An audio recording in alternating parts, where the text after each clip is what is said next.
자, 다음은 소프트웨어 개발 공급 기업이자 또 자율주행 기술을 보유하고 있는 스프링 클라우드의 송영기 대표님께서 발표를 이어가도록 하겠습니다. 네, 송 대표님께서 지금 단상으로 올라와주고 계십니다.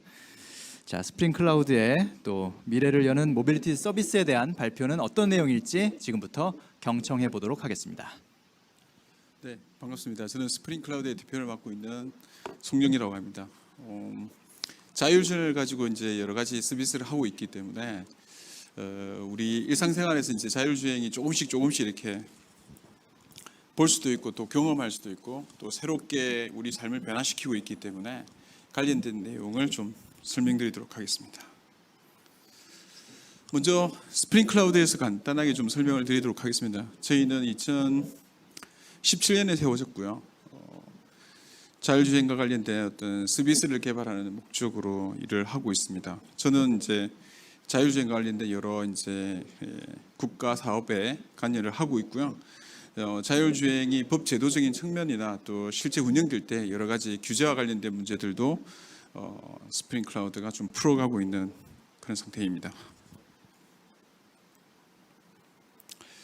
자율주행과 관련된 모빌리티 서비스를 이렇게 크게 보면 두 가지로 나눌 수가 있습니다. 하나는 이제 로보택시라고 하는 부분으로 이제 이해할 수 있을 것 같고요. 하나는 이제 구간을 왔다 갔다 하는 셔틀이라는 형태로 크게 시장을 보고 있습니다. 전 세계 시장에 지금 현재는 자율주행의 레벨이 보통 이제 5단계까지 봤을 때 레벨 3단계까지는 이제 완성차가 조금 더 운전자의 주행을 도와주는 또는 안전을 지켜주는 방향으로 발전하고 있다면 레벨 4와 레벨 5는 이제 운전자의 개입이 최소화되거나 완전히 운전에 이제 관여하지 않기 때문에 이 시장과 관련된 것을 크게 이제 로보택시 또 로보셔틀 이런 서비스 시장으로 나눌 수가 있겠고요. 2030년 정도 되면 이런 구간 주행을 하는 셔틀의 시장이 65만 대 정도 될 걸로 예측을 하고 있습니다. 로보택시도 한 300만 대 이상 이제 도입될 걸로 생각하고 있는데 우리나라에서는 아직 로보택시는 여러 가지 이제 여건상 좀 어려운 측면이 있지만 미국이나 또 유럽, 중국에서는 굉장히 활발하게 이제 하고 있습니다. 특히 중국 같은 경우에는 한 14,000대 정도의 로보택시가 실정에 이용되고 있고요. 국내 기업 같은 경우에도 러시아에서 로보택시 사업을 하고 있고 미국에서는 잘 아시는 것처럼 웨이모가 굉장히 많은 로보택시를 운행하고 있습니다. 로보셔틀이라고 하는 건 약간 대중교통수단과 연계지어 가지고 어떤 소외된 어떤 대중교통의 문제를 해결한다든지 또 기업들 같은 경우에는 이제 공장이나 또 테마파크 같은 이런 곳에서는 일반 사용자 탑승자들이 쉽게 탈 수 있도록 구간 반복하는 형태로 발전하고 있습니다. 국내 시장에 같은 경우에도 최근에 이제 스마트 시티나 스마트 팩토리랑 연계지어서 많이 발전을 하고 있고요. 해외에서도 다양한 차들이 자율주행과 관련된 일들을 수행하고 있습니다. 이 자율주행과 관련된 문제가 우리 일상생활에 여러 가지 많은 이제 문제라기보다는 좀 더 편의성이나 또 굉장히 반복적인 문제들을 해결하는 아주 중요한 어떤 수단으로 이제 활용될 수 있는 그런 측면에서 바라보면 첫 번째가 이제 어떤 수요에 따라서 탄력적으로 이용할 수 있다는 측면이 있습니다. 필요한 수요자가 언제 어디서나 그 서비스를 이용할 수 있게끔 만드는 교통 서비스를 만들기 위해서는 이런 수요 예측형이나 수요에 응답할 수 있는 그런 서비스를 만들 수 있다는 측면이 자율주행이 보편화될 수 있는 아주 중요한 측면으로 우리가 인식할 수가 있겠고요. 또 누구나 다 이용할 수 있습니다. 일반 차량 같은 경우는 차의 문도 열어야 되고 탑승할 때 의자의 배치나 또 안전벨트 여러 가지들 문제들이 이제 존재하는데 자율주행 차 같은 경우에는 이제 장애인이나 또 노약자 또 어린애들이 편리하게 이용할 수 있게끔 다양한 서비스를 만들어낼 수 있습니다. 또한 24시간 1년 내내 서비스가 운영될 수 있기 때문에 또 자율주행과 관련된 모빌리티들을 일상생활에 적용할 수 있겠고요.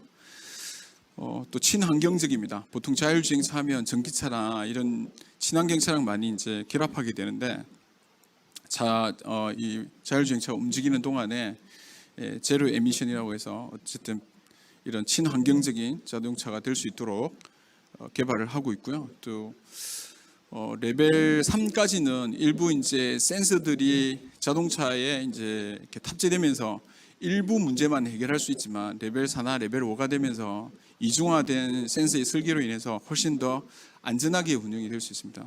이 말은 이제 교통사고를 획기적으로 줄일 수 있다는 게 되고 또 모니터링도 할 수가 있기 때문에 탑승자들의 안전을 보다 더 강화시킬 수 있는 그런 측면이 있고요. 자율주행과 관련된 이런 서비스들은 우리나라에서는 이제 작년부터 이렇게 조금씩 진행됐지만 해외에서는 이미 이제 2021년부터는 대규모로 실증을 통해서 굉장히 많은 경험들과 데이터를 확보하기 위한 그런 일들을 진행하고 있습니다. 국내에서도 다양하게 지자체별로 자율주행과 관련된 일들을 많이 진행을 하고 있고요. 차량의 부품을 개발하는 기업이랄지 또 차량을 새롭게 만들려고 하는 기업도 있고요. 또 저희 같이 서비스 플랫폼을 만들려고 하는 그런 기업들도 있습니다. 또 지자체로 보면 인천공항이나 또 대학교, 또 제주도나 또 이런 다양한 지자체에서 자율주행과 관련된 실증과 관련된 일들을 하고 있고요. 차의 모습도 그냥 단순 승용차가 아니라 다양한 형태의 모빌리티들이 실제 우리 일상 속에서 적용되고 있는 그런 상태입니다. 자율주행에는 여러 가지 기술들이 필요하기 때문에 굉장히 복잡하게 느껴집니다. 그리고 실제 이런 복잡성을 이제 풀어내기 위해서 시간과 비용도 상당히 많이 이제 투입이 되어야 되고요. 그렇기 때문에 다양한 업체들이 협업을 통해서 그런 문제들을 풀고 있습니다. 자율주행차라고 하면 기본적으로 센서에서부터 또 부품, 소프트웨어 스택, 또 시스템을 관리하는 어떤 시스템, 또 그 기술이 정말로 안정성을 가지고 있는지를 평가할 수 있는 그런 평가 시스템에 이르기까지 다양한 기술들이 만들어지고 있고 해외에서도 굉장히 많은 업체들이 발전하고 있는데 이 자율주행이 레벨 4나 5로 가면 굉장히 라이다나 이런 좀 더 고해상도의 센서들을 이용하는 그런 기술로 발전해 나가고 있습니다. 뭐 동영상을 하나 이제 보시면 지금 저쪽에서 조그만 차가 오고 있는데요. 저 차는 사람이 타고 있지 않는 배송용 자율주행 차입니다. 그래서 저렇게 이제 어떤 딜리버리용 자율주행 모빌리티가 저렇게 집 앞에 있는 배달 박스에다가 이렇게 물품을 자율주행을 하면서 이렇게 배송을 하는 이런 모습이 이제 곧 뭐 우리가 볼 수 있는 그런 모습이고요. 저희도 저런 배송과 관련된 자율주행 서비스를 지금 준비들을 하고 있는데 굉장히 많은 곳에서 이런 것들이 필요해질 것 같습니다. 특히 이제 아파트 내에서도 이런 것들이 됐으면 좋겠다. 또 공항에서도 보면 우리나라도 이제 터미널 1, 터미널 2 뭐 이렇게 돼 있는데요. 이런 차들이 자율주행으로 해서 구간을 계속 지속적으로 왔다 갔다 할 수 있는 그런 모빌리티들을 만들어낼 수 있게끔 고민들을 많이 하고 계시고 또 준비하고 있는 기업들도 많이 있는 걸로 제가 알고 있습니다. 그다음 옆에 이제 뭐 저기 이제 터널 R인데 유럽 같은 경우에는 이제 사실 골목이 비좁고 주차도 많이 되어 있기 때문에 그런 공간에 이제 카쉐어링을 할 수 있는 자율주행 모빌리티를 만든다든지 이런 것들이 있고요. 이건 이제 제가 직접 중국에 가서 봤던 이제 이런 굉장히 큰 트럭인데요. 이게 어디에 쓰는 건지 하면은 이제 항만이 있는 그 트레일러를 옮길 때, 컨테이너를 옮길 때 굉장히 위험한 문제가 많이 발생하는데 컨테이너도 A 지점에서 B 지점까지 그 컨테이너를 옮기는 그런 트럭들이 있습니다. 야드 트럭이라고 하는데 중국에 굉장히 많은 항들이 있고 그 항에 보통 일일 컨테이너들을 몇천 개씩 이렇게 옮겨야 되거든요.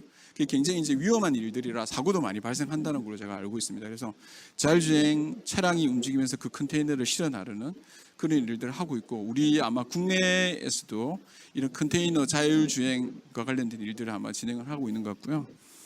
유럽에는 이제 이런 그 페덱스나 DHL 또 최근에 뭐 아마존 같은 이런 회사에서 물류 때문에 이런 굉장히 이제 차세대 트럭에 대한 디자인, 자율주행에 대한 디자인 이런 걸 통해서 운전자가 탑승하지 않는 차, 트럭들이 굉장히 먼 거리 500km랄지 뭐 1000km를 다닐 수 있는 그런데 사실 운전자가 운전을 하다 보면 굉장히 졸리기도 하고 힘든 경우가 많이 있을 것 같은데요. 이런 식으로 새로운 타입의 차들을 유럽에서는 만들고 있습니다. 아마존이 그 죽스라고 하는 미국의 기업을 대략 뭐 1조 6천억 정도에 인수했는데 1조 6천억이라는 돈도 굉장히 엄청난 돈이지만 아마존이 죽스를 인수하면서 생기는 편익이 대략 200조라고 그러는 것 같더라고요. 그러니까 이게 1조 정도, 2조 정도 투자해도 앞으로 기대의 어떤 수익이 훨씬 더 크다. 이런 문제들은 뭐냐면 굉장히 많은 차들을 보유한 아마존 같은 이런 배송 회사에서는 자율주행차로 가지고 움직였을 경우에 거기에 들어가는 어떤 비용이랄지 또 사고에 대한 위험성 또 차량을 관리하는 이런 문제들이 훨씬 더 수익성을 가지고 있기 때문에 기업들이 이제 고민을 하고 있는 문제고요. 초기 단계에서는 굉장히 비용이 많이 들어가겠지만 이게 양산화되고 차가 많아지면 또 경쟁성을 가지기 때문에 많은 기업들이 엄청난 돈을 투자해서 이런 자율주행과 관련된 서비스를 만들어가고 있는 것 같습니다. 그것뿐만 아니라 좀 전에 이제 앞에서 세션에서도 발표하셨지만 드론과 모빌리티를 같이 연계해서 자율주행으로 만드는 이런 문제들도 앞으로는 이제 곧 우리도 많이 고민을 해야 될 문제일 것 같아요. 라스트 마일 딜리버리와 또 대중교통 간의 연계, 택시와 또 뭐 이런 프라임 카의 어떤 연계 문제 이런 것들이 이제 같이 고민되는 문제들인데 어쨌든 외국에서도 많은 이런 실증들을 하고 있는 것 같습니다. 도요타 같은 경우는 우븐시티라고 하는 그 인공 도시를 만들어서 거기에 다양한 모빌리티들이 이제 연결해서 서비스가 될 수 있는 걸 하는데 그게 핵심도 자율주행이기 때문에 같이 연계돼서 고민되고 있는 문제들입니다. 뭐 저희는 이런 모빌리티 서비스와 관련된 것들이 앞으로 굉장히 통합되기 때문에 이 통합되는 문제를 어떻게 풀어낼 것인가 이게 사실 고민되는 문제고 어려운 문제입니다. 왜냐하면 자율주행이라는 게 앞으로 뭐 많은 시간이 지난 다음에는 차가 정말로 스스로 판단해서 움직이는 시대가 오겠지만 지금은 어떤 구간과 구간을 정해주고 어떤 시나리오를 기반으로 그 시나리오를 얼마나 잘 수행하는지 관점에서 움직이고 있기 때문에 그런 문제들을 어떻게 이제 정의하고 풀어낼지 또 그런 기술을 어떻게 개발하고 경험 많은 어떤 데이터를 통해서 검증해내는 거 이게 굉장히 중요하기 때문에 관련돼서 그런 일들을 저희가 하고 있고요. 자율주행과 관련돼서 이런 서비스를 단순히 어떤 차량의 자율주행 관점뿐만 아니라 우리 생활에서 일어나는 여러 가지 일상생활에서 자율주행이 이제 도입될 수 있도록 저희가 하고 있는데 셔틀뿐만 아니라 배송, 택시 또 청소에 이르기까지 사실 이런 환경적인 문제들을 이제 저희가 개선하는데 뭐 해안가도 여러분 보시면 쓰레기도 많고 막 태풍이 불고 나면 뭐 여러 가지 환경 오염 문제도 있고 또 야간에 청소하는 문제들이나 여러 가지 요즘에는 이제 그 우리의 삶이 좀 더 편한 방향으로 움직이고 있기 때문에 우리가 놀고 있을 때 뭔가 자율주행 시스템이 우리 일을 대신해 준다라고 하는 것들이 생기면 훨씬 더 우리가 그 시간에 인간의 삶이 다른 부분에 또 이제 투자할 수도 있고 이런 문제들이 발생하기 때문에 다양한 관점에서 자율주행 서비스를 적용하기 위해서 저희가 노력을 하고 있습니다. 실제 이런 문제들이 저희 회사만 고민하고 있는 문제는 아닌 것 같고요. 굉장히 다양한 기업들이나 또 지자체들이 많이 고민들을 하고 있는 것 같습니다. 저희 같은 경우에는 이제 군산이라고 하는 관광 도시 섬에 선유도로에 자율주행차가 4대가 움직이면서 거기에 방문하시는 관광객들이 자율주행차를 직접 타시고 핫스팟에서 사진도 찍으시고 또 거기에 있는 어떤 풍경도 같이 이렇게 즐길 수 있게끔 4차 산업과 관광을 연계시키는 이런 일들도 저희가 진행을 하고 있는데요. 일상생활에서 이런 부분들 조금 더 관심을 가지고 보시면 자율주행을 적용하면 훨씬 더 메리트가 있는 그런 삶들로 바꾸어낼 수 있다 이렇게 생각하고 있습니다. 또 이제 이런 자율주행을 하려면 데이터가 굉장히 필요한데 그 중에 가장 또 중요한 것 중에 하나가 이제 맵을 만드는 겁니다. 어떻게 맵을 만들어서 그 맵에 따라서 차가 움직이게 하는지 이런 부분이고요. 또 차가 움직이게 되면 그 도로 환경에 존재하는 여러 가지 보행자들이나 또 신호등에 대한 문제, 환경의 제약의 문제 이런 것들을 인공지능으로 학습을 시켜서 그 자율주행 모빌리티가 그 환경의 변화에 대해서 대처할 수 있게끔 만드는 것. 물론 뭐 윤리적인 문제를 판단하는 것까지는 아직은 좀 부족한 수준이겠지만 다양한 환경이 주어졌을 경우에 자율주행 차가 구간을 움직이는 동안에 생기는 이상 상황을 대처해낼 수 있게끔 그걸 만드는 기술도 필요하고요. 또 실 데이터를 가지고 이런 문제를 다 풀 수는 없기 때문에 가상화된 데이터를 많이 만들어서 그 가상화된 데이터에서 이미 한번 자율주행의 기술을 검증하고 난 다음에 실 도로에서 그 문제를 검증하는 형태로 기술들이 개발도 되고 있고 이러한 문제를 푸는데 데이터가 가장 중요하다 이렇게 보고요. 사실 기존에 이제 마스라는 개념에서 보면 차량의 어떤 위치 정보를 가지고 차량이 어디에 있는지, 언제 도착하는지, 또는 어떤 경로로 가야 되는지 문제를 많이 고민했다면, 자율주행은 훨씬 더 안전과 관련된 문제와 관련되어 있기 때문에 훨씬 더 고증밀의 데이터, 또 훨씬 더 많은 데이터를 통해서 검증이 되어야 되는 그런 상황입니다. 그래서 이제 자율주행차가 지금 우리나라는 대략 한 100대 정도가 정부로부터 이제 허가를 받아서, 면허를 받아서 이제 운행되고 있는데, 중국 같은 경우에는 대략 한 5만 대 정도가 움직이고 있습니다. 우리보다 50배가 더 많은 차들이 움직이고, 50배, 뭐 500배 이렇게 훨씬 더 많은 차들이 움직이고 있는데, 굉장히 많은 차들이 자율주행화되면서 얻어지는 문제들을 가지고 풀어나가야 되는 단계니까, 저는 지금 우리나라가 아직 초기 단계에 있다 이렇게 보고요. 아직도 해야 할 일이 굉장히 많다고 봅니다. 훨씬 더 많은 데이터를 가지고 학습도 시키고, 차가 좀 더 똑똑해질 수 있도록, 자율주행을 할 수 있도록 해야 될 것 같습니다. 실제 자율주행이 이제 만들어지면 우리의 그 도로의 인프라들도 조금씩 바뀌어야 됩니다. 자율주행차가 도로랑 교감하는 방식은 사람이 인식하는 방식이랑 조금씩 다릅니다. 예를 들면 레이더는 금속이랑 이렇게 반응을 하기 때문에, 금속도 어떤 금속을 쓸 것인지, 또 차선을 인식해야 되기 때문에 차선을 도포를 할 때 페인트를 어떤 걸 쓰는 게 좋은지, 또 어떤 색상을 쓰는지, 뭐 이런 문제들을 고민하게 되고요. 그런 부분들과 함께 이제 IT 기술을 활용해서 모빌리티랑 통합시키는 이런 부분들이 굉장히 많이 필요하게 되고, 그렇게 함으로써 이제 좀 더 보다 안정적인 어떤 서비스, 또 비용을 최소화시킬 수 있는 그런 문제들을 저희가 해결할 수 있을 것 같습니다. 자율주행 모빌리티가 지금은 일부 구간에서만 운행이 되고 있고, 일부 문제들만 지금 풀지만, 앞으로는 물류나 또 유통, 제조에 이르기까지 여러 가지 분야에서 이제 문제들을 풀어나갈 수 있도록 뭐 기업들도 노력을 하고 있고, 아마 그러한 서비스들이 많이 이제 이루어질 것 같습니다. 이럴 때는 안전이 가장 중요한 문제이기 때문에 여러 가지 가이드라인을 지키고, 그 가이드라인에 필요한 여러 가지 장비들이나 또 운행에 대한 여러 가지 복잡성들을 조금씩 해결할 수 있도록 해야 될 것 같고요. 관련된 많은 기업들이 관심을 가지고 이 문제를 풀어야 되고요. 또 우리나라에는 이러한 아직 인력이 많지 않기 때문에 관련된 기업들 간의 협업이 굉장히 중요해질 걸로 봅니다. 다음은 뭐 자율주행과 관련된 레벨에 대한 내용들인데, 이런 부분들은 뭐 여러분들이 많이 찾아보시면 될 것 같고요. 지금 우리나라가 자율주행 어느 정도 수준에 와 있느냐, 이런 질문을 제가 많이 받게 되는데, 아직은 이제 자율주행 레벨 2 정도의 단계이고, 뭐 최근에 나오는 차들이 이제 2.5단계 또 3단계 이렇게 가고 있습니다. 그래서 지금도 많이 이제 좋아지긴 했지만 앞으로도 훨씬 더 적극적으로 이게 발전이 될 것 같고요. 저희 같은 경우도 레벨 4나 레벨 5의 서비스가 빨리 이루어질 수 있도록 노력하도록 하겠습니다. 예.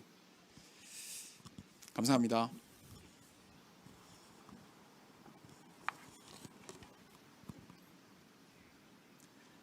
네, 송영기 대표님 발표 잘 들었습니다. 자율주행 모빌리티 시스템 발전을 위해서 이 스프링 클라우드의 역할이 상당히 중요할 것 같습니다. 계속해서 힘써 주시기를 부탁드리겠습니다.